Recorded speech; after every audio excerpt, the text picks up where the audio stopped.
Good morning again. Thank you for allowing me to share a little about my readings. And I am praying, later we will pray for your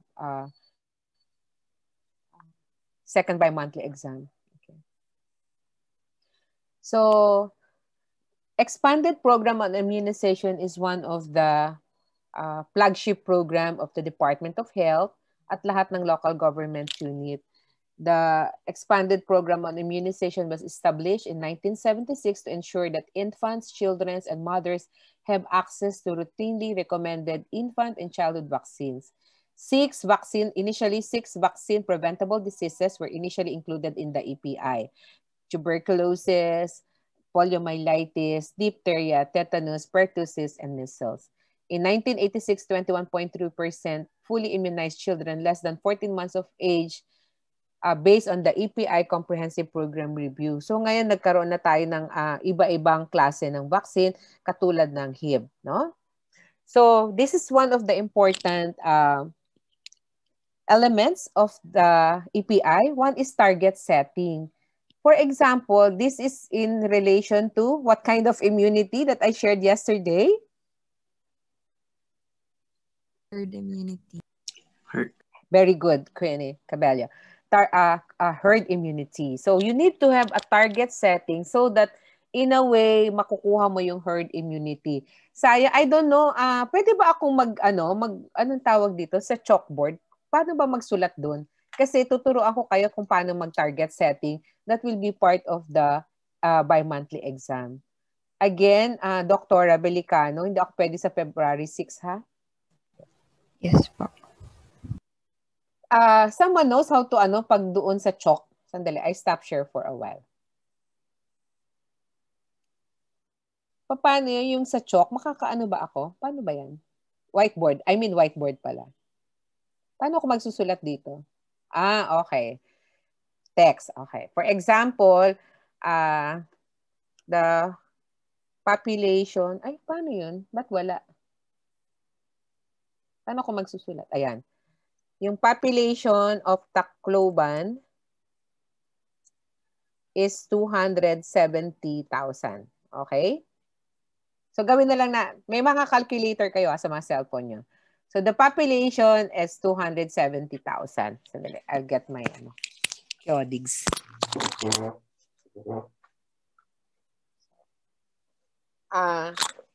Una, I think nasa slide ito pero anuhan lang natin. So, dun sa 270,000, you are going to, your target population, for example, is for 0 to 59 months for hanggang kasama yung measles and rubella. That would be, it's a fix, for example, the population, which is 270,000 multiplied by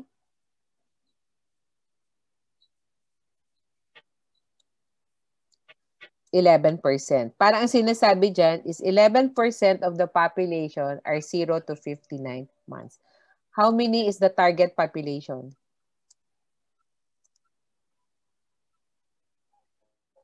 Paki-multiply.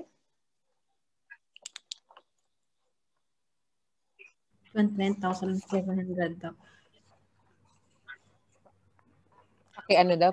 Ilan? 29,700. Pira? 29,700. Okay. That is your 29,000 population. No. This is not the target population. I'm sorry. Eligible population.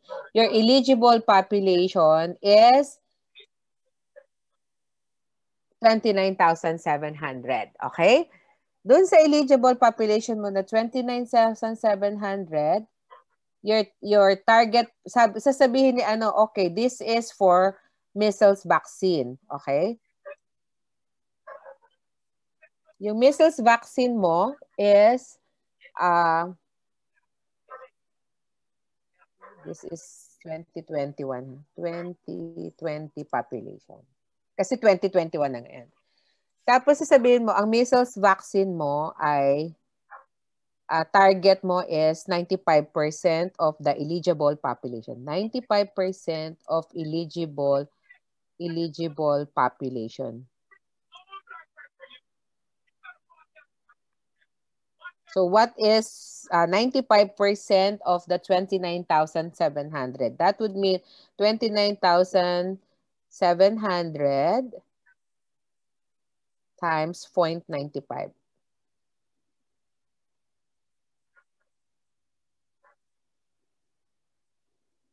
Ilan? 28,215. 215. Okay. So, this is now your, saan ba ang ano rito? Anyway. Yan, this is now your target na babakunahan. This is your target, this is now your target population. Okay. For 2020. Okay. So, for example, ang nabakunahan nyo, that is your target population na bakunahan for 2020. So, ang 2020 mo, halimbawa, nakapagbakuna ka ng 70% kasi nag-COVID, 70%. Okay. Nag-COVID, ano? Ilan ang 70% of the 29,700? No. 70% of the 28,215. So, bali, 28,215 multiply by 70%. That is your accomplishment. So, 0.70. Ilan? 19,750. 19,750. That is your accomplishment for 2020. Ha? So, ngayon, ang problema mo kasi we want to sana walang magkaroon ng sakit pa or magkaroon ng tinatawag na what they call this, outbreak ng measles. So ngayon, sa 2021, magta-target ka. So our ano naman is how much will be your target for 2021? Okay? Ang given dyan, pag sinabi given is you have 2.5% increase population growth rate. So every year, nag-grow ang population ng Tacloban by 2.5%. Diba? Okay. So what will be our answer now? What would be our target for the test, the target population for 2021? How we will do that? Okay? How are we going to do that? Paano ba ito itataas?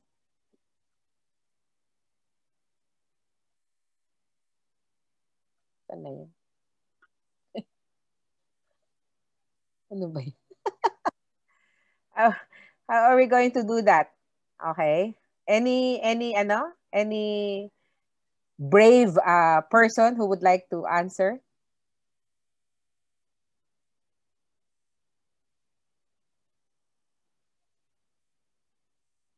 Ayun, select pala.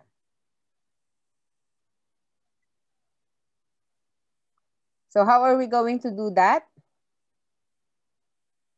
So our TP for 2021. Any volunteer? Ato may mga text, sorry.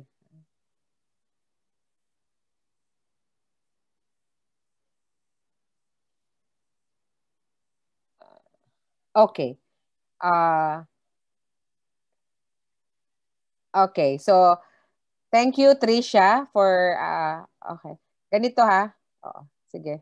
I-compute natin. Hindi ko alam. I cannot answer yes or no. Paano ba to? Okay.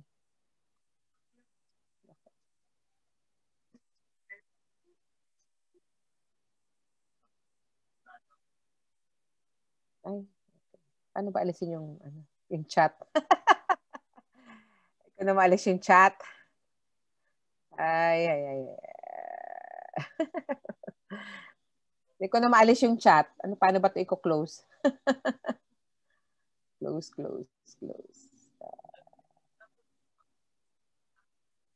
Ano ba to? May co-host ba ako? Alisin mo nga yung chat. Hindi ako makatype kasi may chat. Co-host Nasa naman ako, di screen ba? mo lang Pwede ba yan, i-close? Doc. Nasa It's on screen your ko lang ba screen. yan? Okay, ayun. Okay. Ayaw man.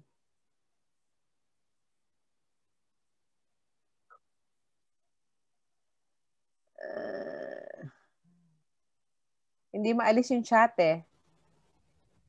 May Doc, pop X. out ba yun? Or Ah? is it black? Or is it white? Hindi ko ma... Which one? Yung Sa chat color side ng alin? ng screen or nasa gitna? Ay, ewan ko. Mamaya na lang. Anyway, sandali. What will be the target for 2021? Okay. So, meaning, sulat ko na lang, nalilito ako. 2021, okay. What is the, tama ito, Dr. Cabello, 2.5% of the total population of 2020 is how much? 276,750 po do. Okay. So, 276,250, di ba? 750. So, no, 2.5% of 2020 muna. So, bali, how much is the... Yes, 6,750 is the 2.5% of... Kailangan kasi by step. Alam nyo na 276. 2.5% of 2020 the population. And then you will add it to the 270,000. That makes 276,750. Tama, Dr. Peñaranda and Queenie. Pero dapat alam natin kung paano ginawa yon, di ba? Paano ko ba aalisin tong chat na ito? Doc, you can click the chat button again sa baba. Baka matanggal. Nakaharang kasi yung ano ko eh, yung tawag dyan. Nakaharang ito na. Mag-stop share kaya muna ako. Sige po, Doc. Ayun. In-exit ko muna. Balik tayo. Okay. Sa whiteboard na naman. Nawala na yon. Nakuha nyo na yung dati? Ay, yung kanina? Ayun, nandito pa. Okay. So, 2.5% of the... Paano ba ako mababalik dun sa dati?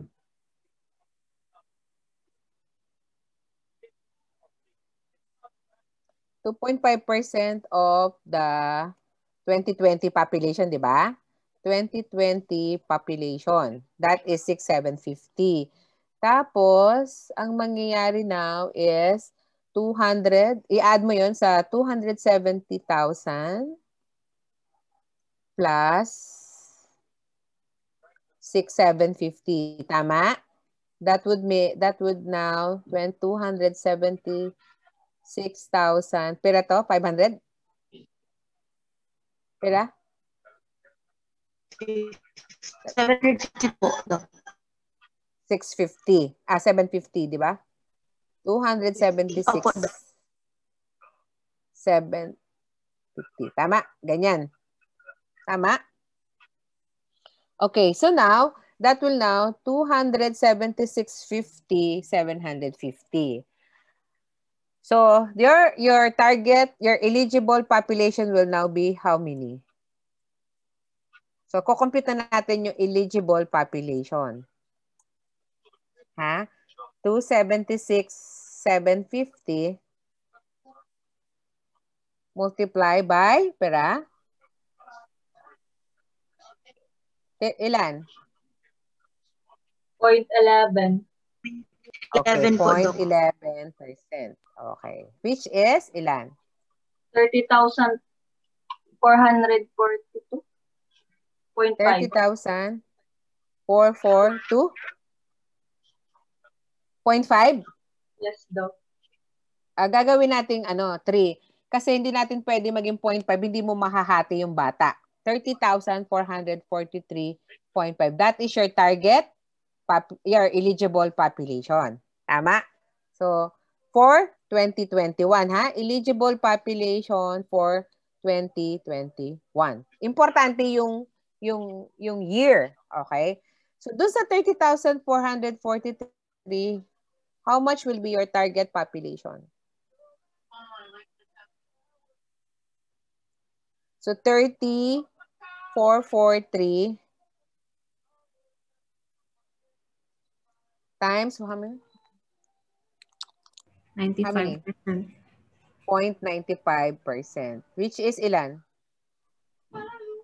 28,921. 28,921. 921. Okay. May problema. Kasi, 28,921. Pero, you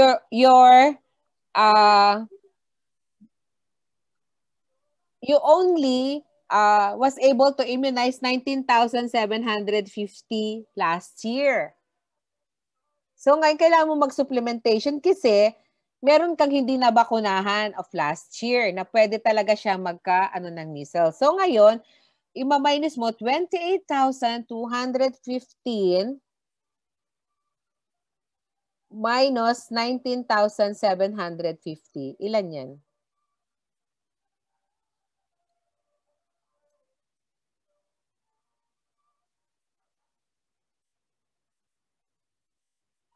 In 2020 yan. Ilan yon? 8,465. Pera? Ilan? Ilan? 8,465 po. Pakiulit. Iligtan mo lang na isa-isa. 8,400. 8,000. 465. Okay. So, for 2021, ang ita-target mo na ang imong target na ngayon is 28,921 plus 8,465. Para hindi ka magkaano na.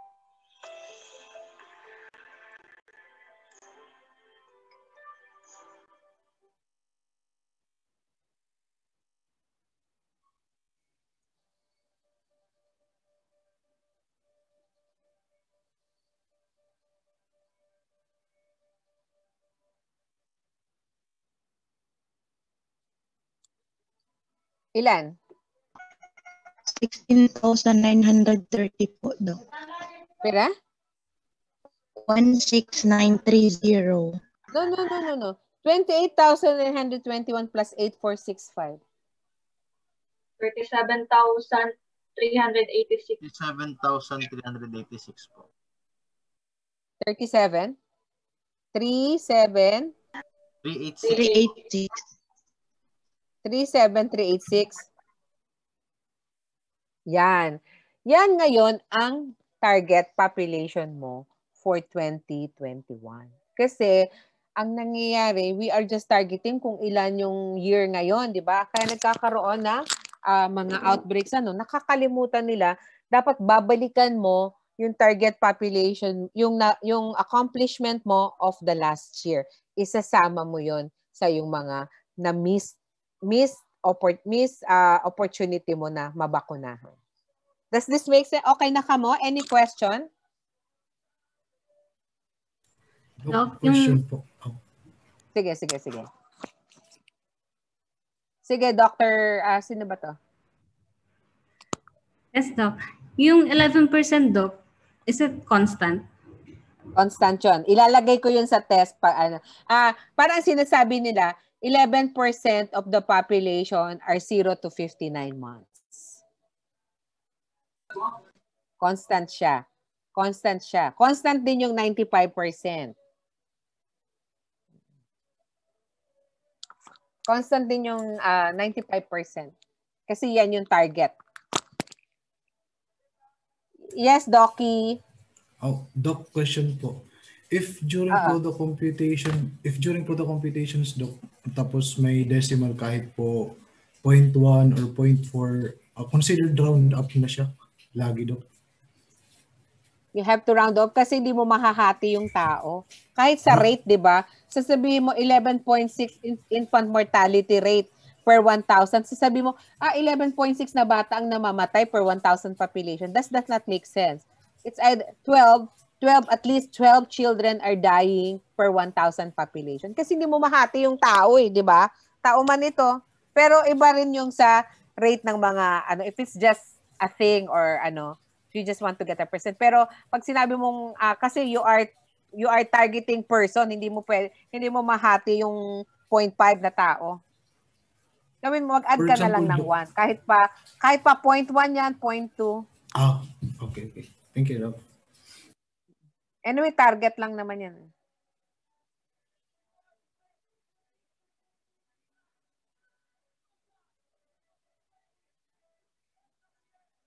Any other question before I move on?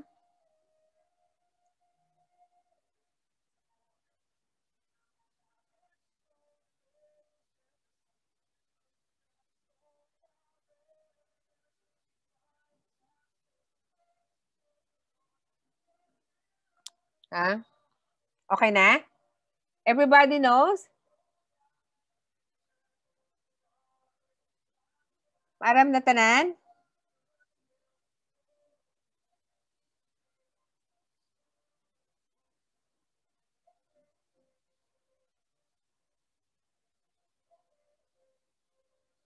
Okay na? So, we're done with target setting. Next is a cold chain logistic management. So, importante yan. Iba-iba ang freezing and temperature requirement of every vaccine. And then IEC,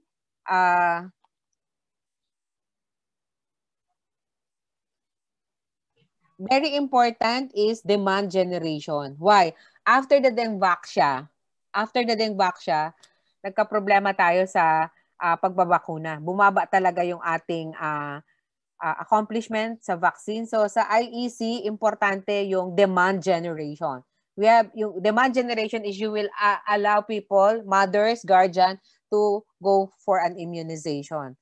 So even in COVID-19 ngayon, mababa yung about 50% lang yung gustong magpabakuna. No? Because of ganun din nangyari after Dengvaxia, nagkaroon ng measles outbreak, no? Next is assessment and evaluation of the program's overall performance. Titingnan mo, is it on the, asan na ba yung aking You're going to look into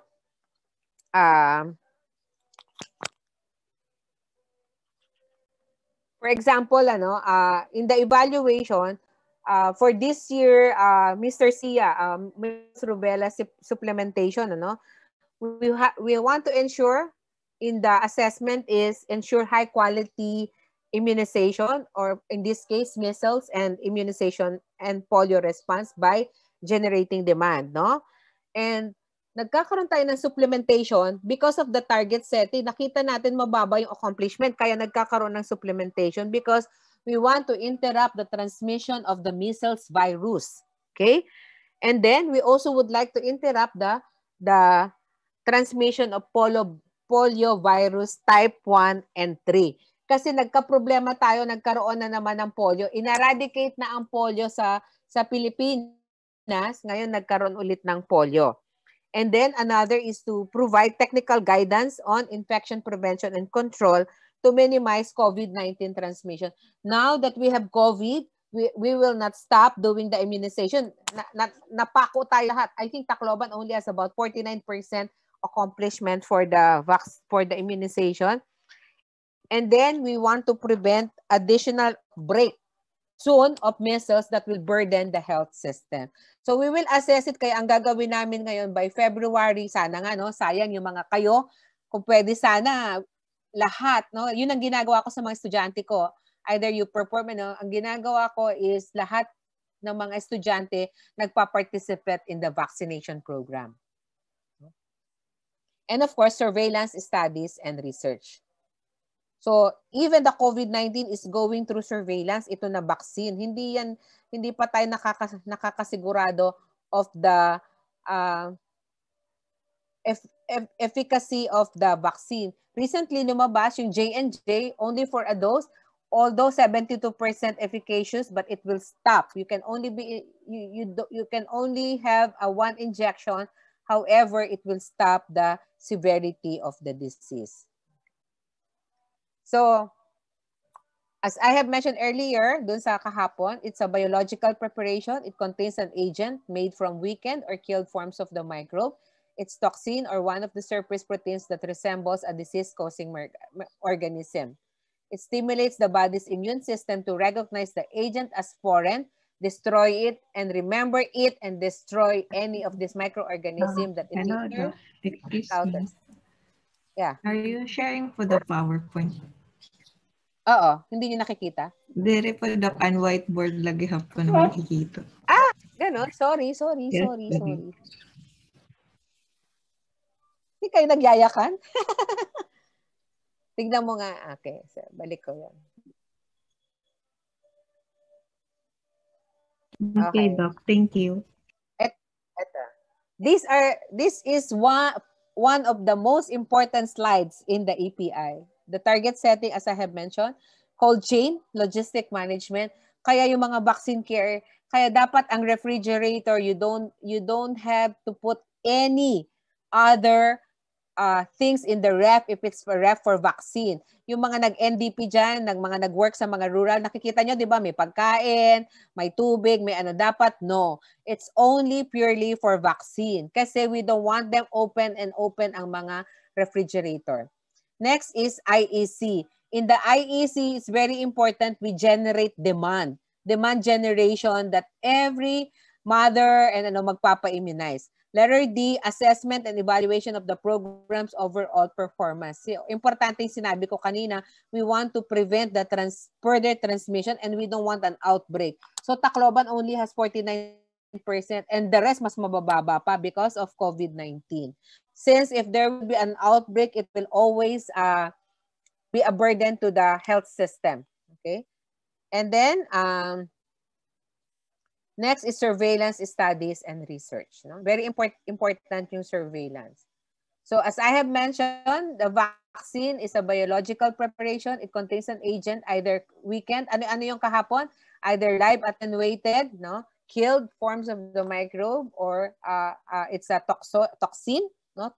Tetanus toxoid, or one of the surface proteins, katulad ng sa MRNA of COVID-19. It's a protein, no, that resembles a disease-causing microorganism. To emphasize, it stimulates the body's immune system to recognize the agent as foreign, destroy it and remember it, and destroy any of this microorganism that it later encounters. Okay? The principle is the more similar is vaccine to the disease-causing form of the organism, the better the immune response. So later, kung makikita mo yung mamaya yung sa COVID-19, parang ganun din dapat yung ganun din yung sa measles. Pinapares nila so that pag yung memory cells natin, yung T cells and B cells, whoever it is, na namimimik niya yung sabi niya, ito, then papatay ng ating immune, then it will generate an immune response. Okay? So, there are 10 criteria used by the WHO to evaluate importance of disease for vaccination. Ibig sabihin, 1 is the most important. 10 is the hindi masyadong importante. 1 is mortality. No? We want to have, for example, evaluate. Ito ganito ang gagawin nyo in the second part of the exam. You evaluate, for example, the COVID-19. Mortality, ilan bang namamatay sa TB versus namamatay sa COVID? For Tacloban, we have only about 1.5% mortality. So ngayon, dapat kung ito na 1.5%, ang tatargetin mo are those who are dying. Yung case fatality rate, like rabies. Rabies is 100% mortality. No? Case fatality rate, if it's rabies, mamatay ka talaga. No? CFR is 100%. So, titignan mo yung case fatality rate. Second is the epidemic or pandemic potential. Parang sinasabi nila dito, oo nga, hindi nakakamatay masyado yung COVID-19, pero the pandemic potential of this is more than SARS. So, kung mas maraming nahahawa, mas maraming pwedeng mamatay. No? Kasi nga, for example, it is capable of, on the average 7 to 10 ang nahahawa based on our surveillance. Ilan ba ang nahahawa na close contact? So titignan mo din yon. Number 3 is the economic impact. Number 4 is, of course, I have mentioned already, case fatality ratio. The higher the CFR, the higher the importance of the vaccine. And then disease incidence in regions with the highest burden. So kaya bakit uunahin? Uunahin yung NCR kasi nandun marami yung kaso. Region 1, NCR Region 3 and Region 4. Tapos for the Visayas, uunahin ang Cebu, and then sa Mindanao, unahin ng Davao. Sabi ko, dapat inuna ang Tacloban kasi up to now, GCQ pa rin tayo. And then, of course, the long-term sequelae of the vaccine. Okay nga yung pero long-term sequelae of the disease at hand, no? Kung halimbawa ngayon, ano ba yung dinidevelop nila? Yung vaccine, there is still no vaccine that is still powerful against against HIV, no?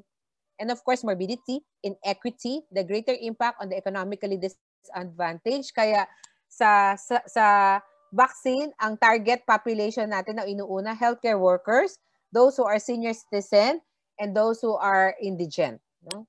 Lack of treatment or preventive measures. Meron ang sinabi ng WHO na kahit ka pa may vaccine, kailangan mo pa rin mag-practice ng wearing of mask, no? Washing of hands, yung universal health precautions. And then of course the severity of symptoms.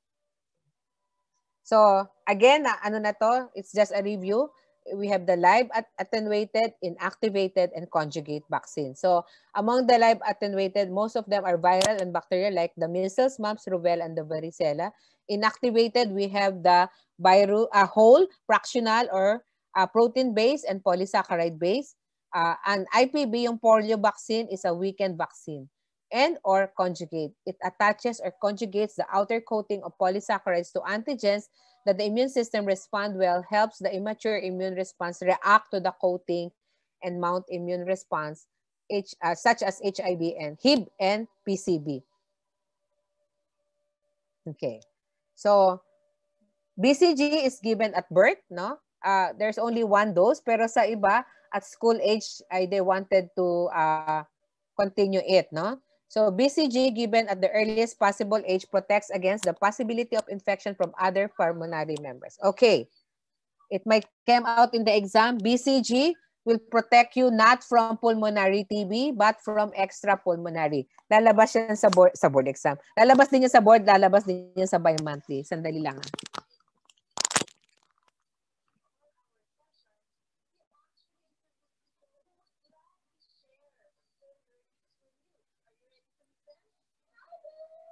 Sandali, nag-jingle ako. Break.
Okay.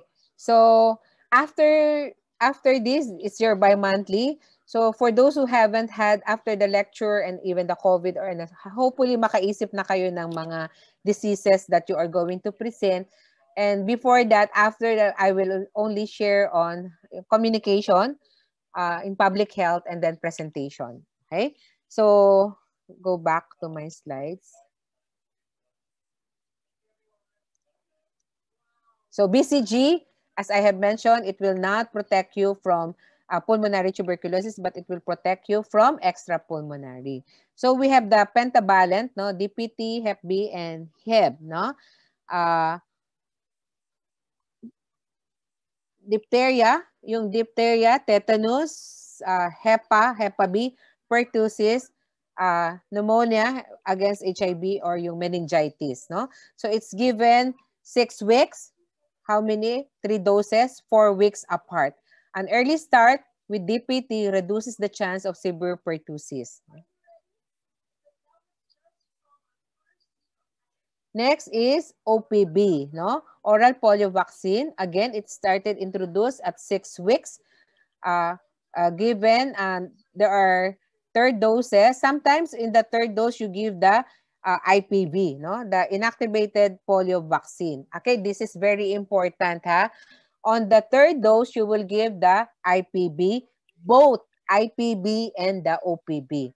So 4 weeks. And the extent of protection against polio is increased the earlier the OPB is given. Again, hepatitis B, before it is given at 6 weeks, now it is given at birth because of hepatitis B, increasing of hepatitis B, prevalence of hepatitis B among pregnant mothers. So it's given at birth. It is sometimes incorporated with pentavalent.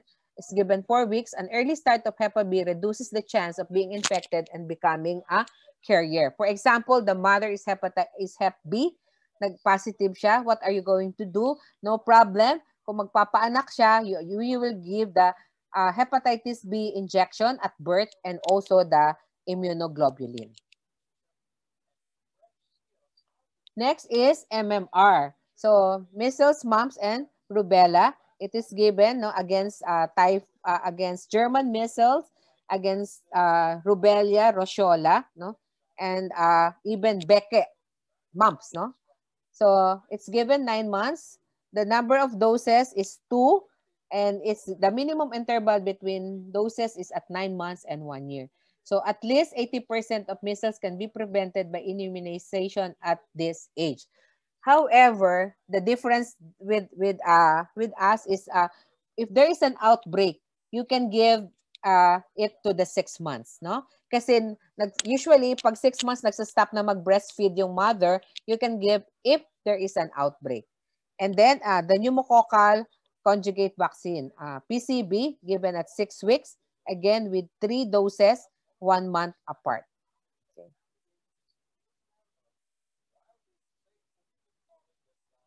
So, during that time, there was nagkaroon ng switch So, from the bivalent and the trivalent OPB. So, the bivalent OPB and trivalent are the same vaccine preparation, except that the bivalent OPB has one component.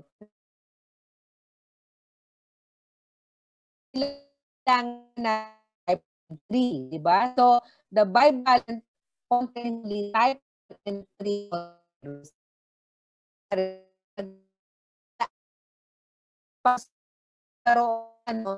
So, kakaroon ng type B kasi ang problema sa survey so naroon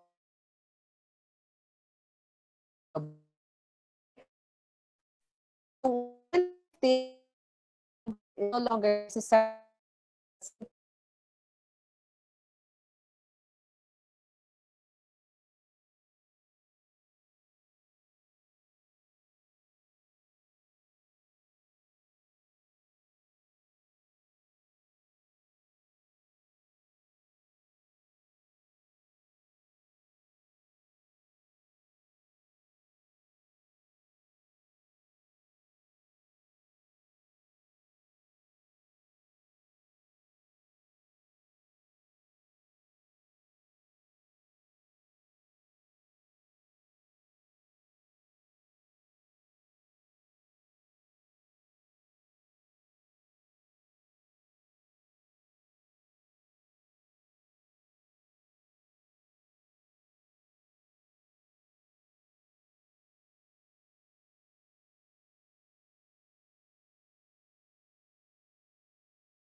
Naliwat, naliwat. Okay.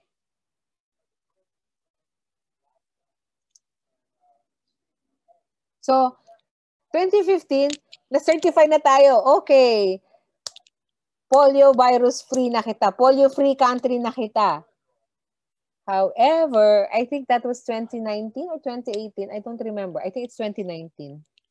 Nagkaroon ulit ng ng type 2 na polio. In fact, yung Mangon-Bangon River is isa sa chinek up ng Kaya mapapansin no, bivalent is only type 1 and 3, no? Kaya wala siyang type 2. Kaya nagkaroon ng third injection ng OPB, you have the IPB. So, kaya medyo, nagkaroon ng problema rito. Kaya ko lang to kasi ibabalik ulit yung hopefully the trivalent, no? So, the addition of IPB with the third dose of BOPB strengthens the protection provided by BOPB against polio virus type 1 and 3, but so hopefully ibalik ito na trivalent. Okay, next is tetanus, no? Tetanus 1, 2, 3, at least 5 toxoid, no? As early as possible, it is given during pregnancy or during the 6 months of pregnancy. Okay, itong sa atin, sa bata, naka-incorporate naman siya sa DPT. So, if you were given, ito importante ito sa lahat ng mga vaccine. Ilan ang percent protection na binibigay, no? Nitong vaccine na ito. So, sabi nila, at the first injection of tetanus toxoid 1, 80%. At least 4 weeks apart from the first toxoid, 80% pa rin. Given 1 to 3 years, bakit ang labo nitong aking protection for that of the mother. And then tetanus toxoid 3, 6 months after the second toxoid, it is already given 90%. So given at least 5 years protection for the mother. So tinatanong natin, nakailang ka na ba? Tatanong mo, meron ka na bang toxoid pang ilan na? So kami nagka-count kami from 2013 kasi lahat binakunahan yun because of Yolanda. No? And then the fourth TT4 is after so kung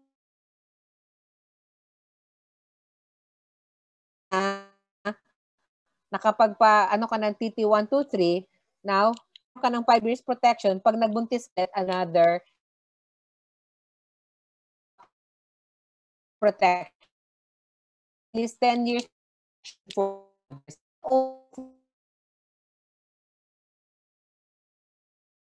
5 at 1 year after TT4 or during pregnancy, kung gravid na 3 ka,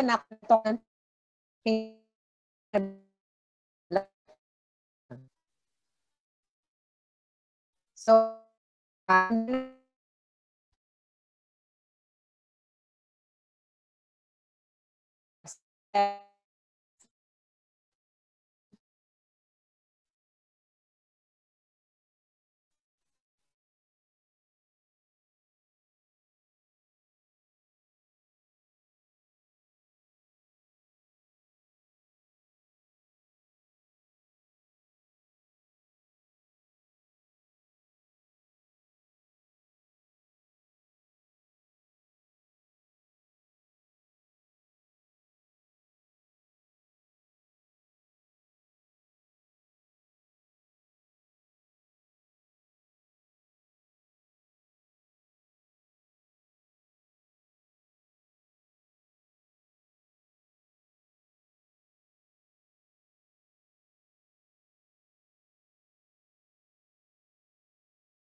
Anyway, kung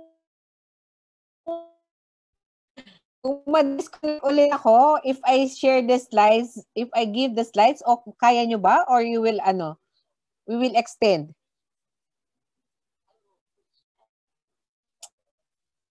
Okay. Finish yung COVID, I just share the, if I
Disconnect na naman po si Madam.